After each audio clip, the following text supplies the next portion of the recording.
Baik, assalamualaikum warahmatullahi wabarakatuh. Selamat berjumpa kembali. Selamat malam. Ya, sebenarnya malam ini saya nggak mau, dan saya pribadi nggak mau buat konten ini. Cuman yang menarik saya untuk membuat konten ini, kenapa?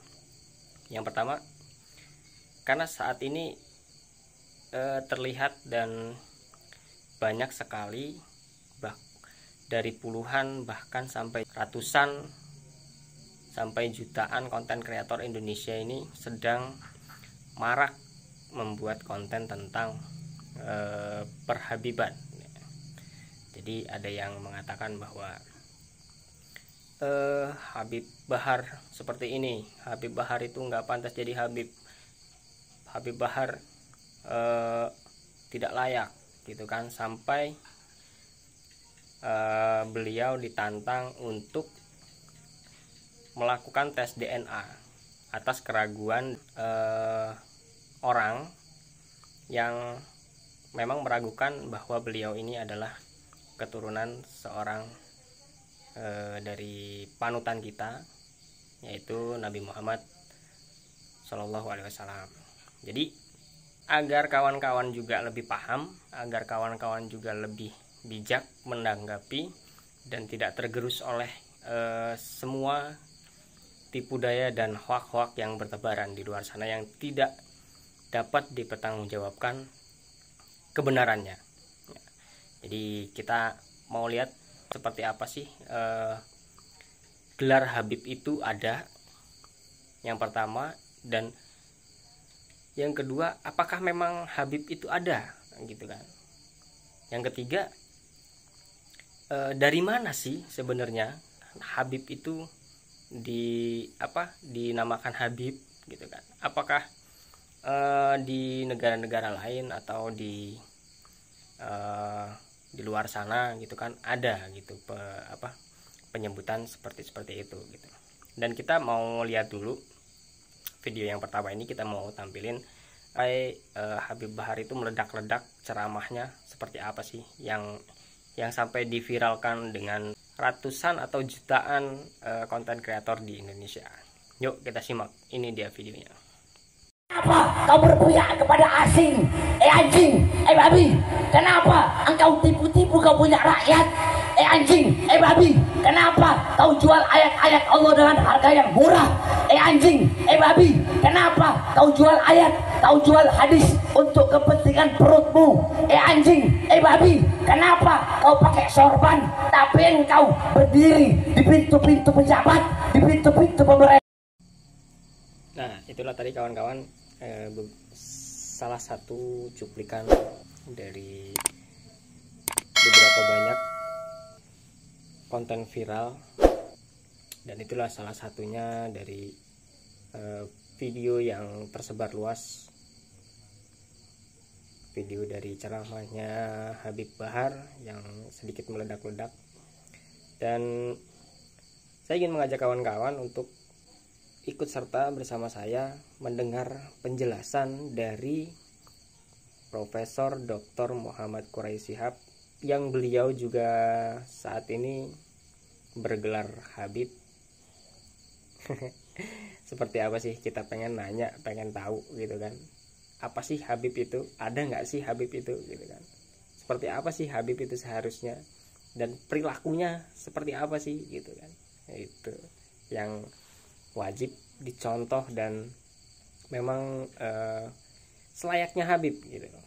Harus seperti apa kita mensikapinya? Ada.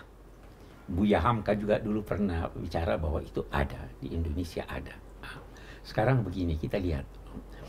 Memang ada bangsa-bangsa, ada masyarakat yang memberikan perhatian yang besar menyangkut garis keturunan.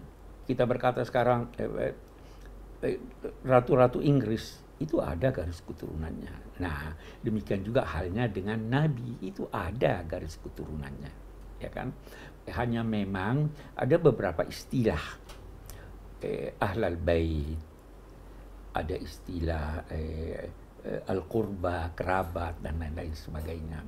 Tetapi secara umum dapat dikatakan bahwa garis keturunan, dinamai garis keturunan Nabi itu adalah anak cucu beliau melalui Sayyidah Fatimah dan Ali bin Abi Thalib. Ada orang yang berkata itu kan dari Fatimah, mestinya kan garis keturunan dari laki-laki. Dijawab begini, Nabi menjadikan itu dari Fatimah karena Nabi Isa pun dinamai putra Maryam.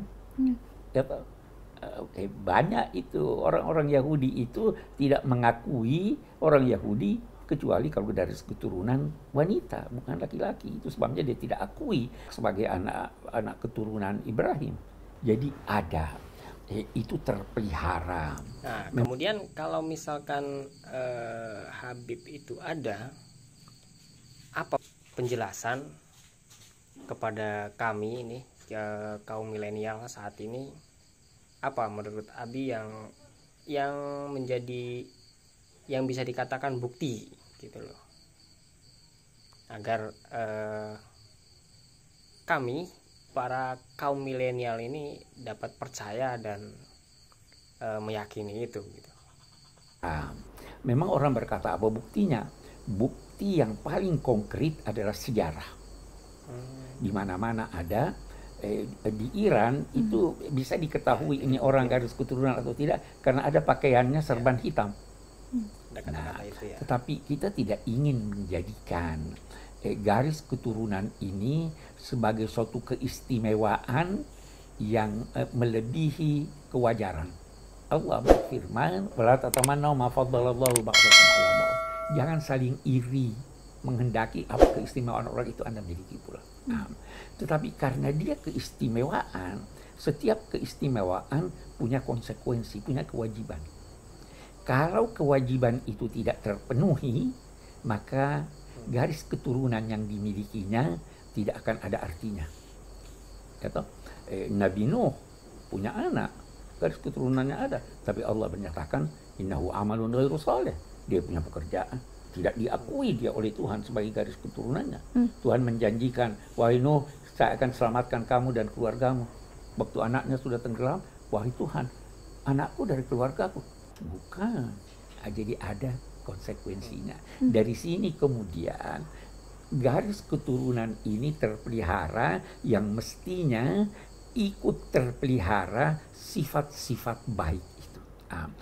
Oke, tapi adakah yang lebih penting dari sekedar hanya garis keturunan atau silsilah bahasanya, ataupun ada penjelasan yang lebih tentang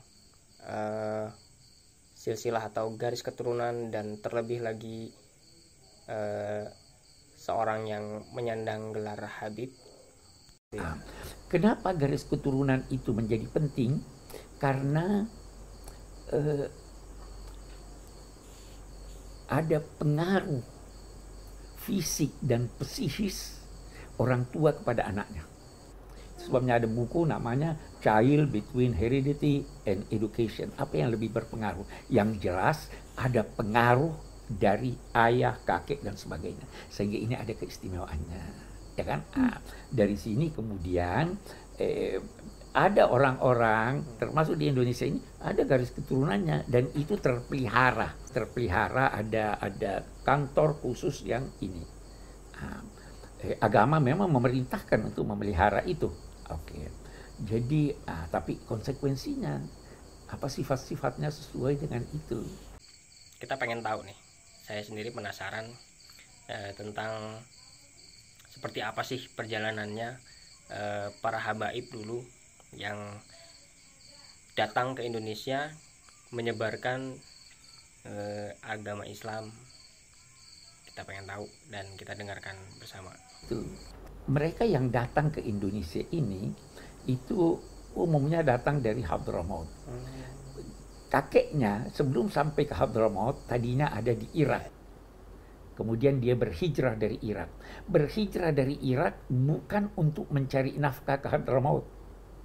karena dia kaya raya di Irak. Hadramaut gersang, tapi dia datang untuk mengajarkan agama, untuk mempersatukan masyarakat. Putra-putranya melanjutkan misinya sampai kepada seorang yang dinamai Al-Faqihil Muqaddam.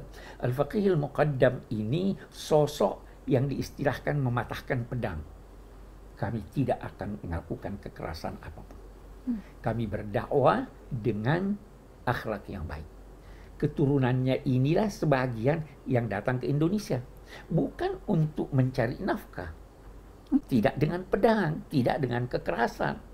Mereka tidak bisa berbahasa daerah Indonesia, bahasa Indonesia atau bahasa Jawa, tetapi bagaimana mereka bisa mempengaruhi masyarakat melalui akhlaknya. Nah, jadi tidak mengenal kekerasan, tidak mengenal makian. Nah, inilah yang berlanjut. Mereka berdakwah di sini sampai meninggalkan keluarganya. Sampai di Indonesia, orang-orang Indonesia itu, Jawa, Sumatera, di mana-mana, dinamai akhwal, saudara ibu kami. Penghormatannya, ini saudara ibu kami.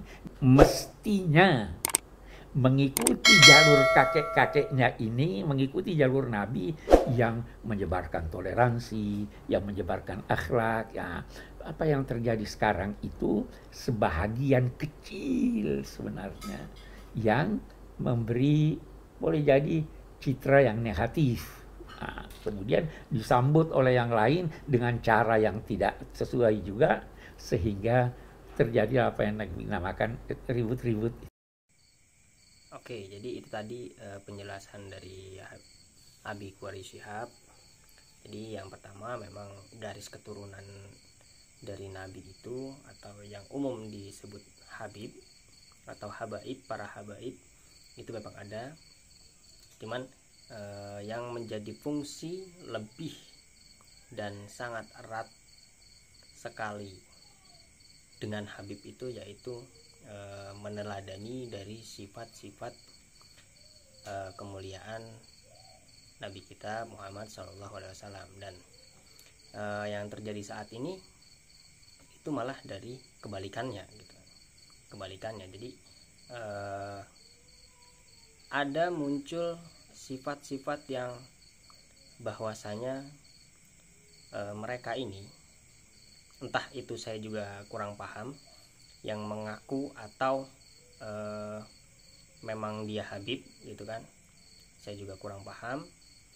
Cuman yang beredar di media sosial itu seperti itu gitu. Mereka, kalau saya pribadi menganggapnya itu sebagai sifat yang arogan, kemudian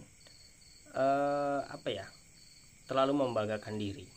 Itu seperti apa kira-kira ya? Kita dengar penjelasan dari beliau yang selaku seorang Habib pula.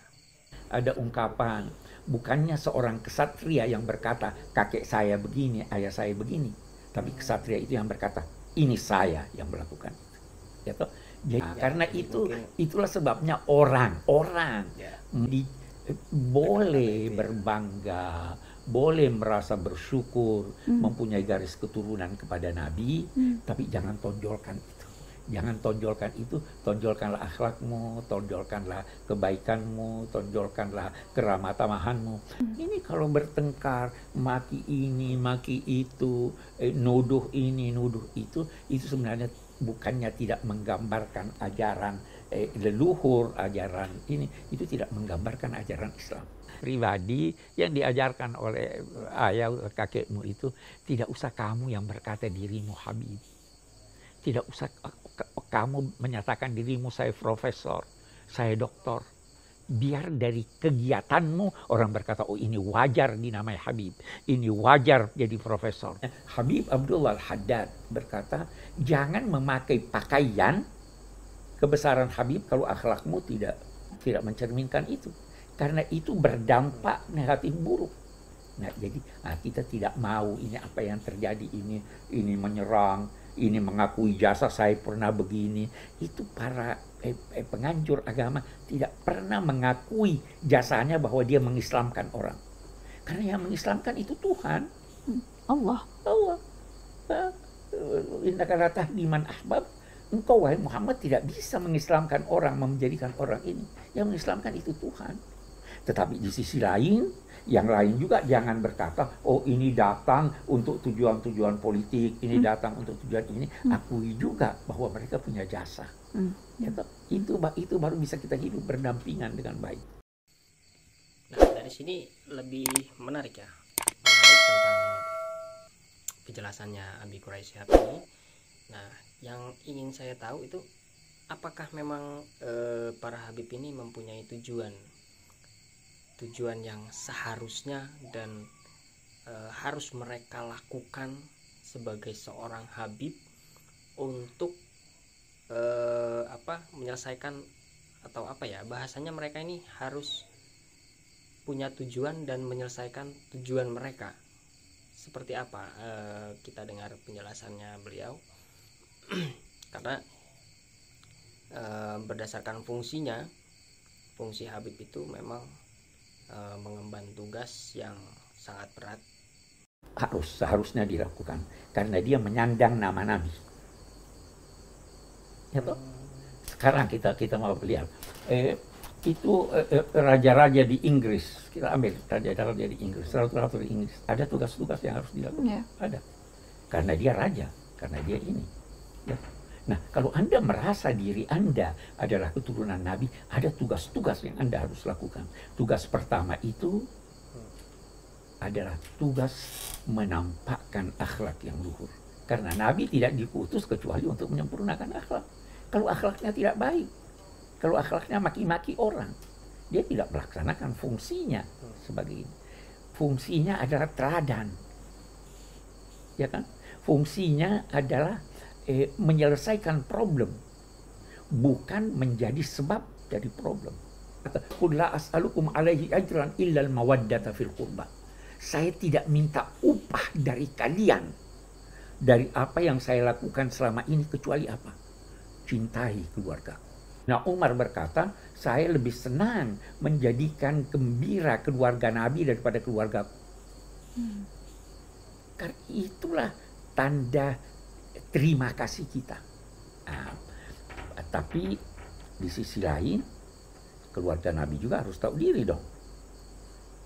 Itu sebabnya Habib yang mencintai dan dicintai. Habib itu karena dia mencintai, sehingga dia dicintai. Kalau cuma mau dicintai, tidak mau mencintai, ya bukan Habib itu dong. Ya kan? Itu pemilihan kata Habib. Kita harus mencintai masyarakat kita, dan cinta itu tercermin dalam perlakuan kita yang baik. Kalau menegur dengan tegur sapa yang baik, tidak maki, tidak menyerang dan sebagainya. Itulah yang digambarkan oleh para habaib, para leluhur kita ini. Yang boleh jadi sebahagian kecil sekarang melupakan itu. Kita tapi jangan lupa, Abi sebagaimana bangga dalam hati dengan garis keturunan ke Sayyidina Ali, Abi juga bangga dengan garis keturunan dari ibu Abi yang dari Bugis. Dan kita harus begitu dong. Ya kan? Yang lain di Indonesia ini alangkah banyaknya orang-orang yang boleh jadi tidak dikenal sebagai keturunan Nabi, tapi dia keturunan Nabi. Lebih dikenal sebagai raden, raja, dan sebagainya. Imam Bonjol itu namanya Abdullah Shihab, ya kan? Tapi tidak menonjol, tidak sekian banyak dari Wali Songo itu yang itu, tapi Syarif Hidayatullah itu banyak sampai sekarang banyak, tapi mereka membuktikan kecintaannya kepada masyarakat, kecintaannya kepada tempat dia tinggal. Itu Habib. Mudah-mudahan kita bisa kembali ke jalur leluhur, atau kalau tidak mau berkata jalur leluhur, ajaran akhlak yang diajarkan oleh Nabi Muhammad, siapapun kita. Amin ya rabbal alamin. Mudah-mudahan doa beliau menjadi sesuatu yang dikabulkan oleh Allah Subhanahu wa taala untuk keutuhan NKRI kita, karena Indonesia adalah bangsa yang bersatu, dan tulis komentar Anda, pendapat Anda tentang sesuatu yang mungkin sedang marak dan beredar di media sosial dan sangat sekali membuat resah masyarakat Indonesia. Dan saya mohon maaf apabila ada kata-kata saya yang kurang pas, kata-kata saya yang kurang berkenan. Tujuan saya hanya ingin mengajak kawan-kawan melek, kawan-kawan melihat, kawan-kawan membuka hati, dan tidak melulu tentang hal negatif saja yang dipandang dari semua hal yang viral saat ini. Apapun itu komentar Anda, apapun itu pendapat Anda, saya hargai. Silahkan tulis di kolom komentar di bawah ini. Dan akhir kata dari saya, selamat berjumpa kembali di konten atau video yang berikutnya. Wassalamualaikum warahmatullahi wabarakatuh.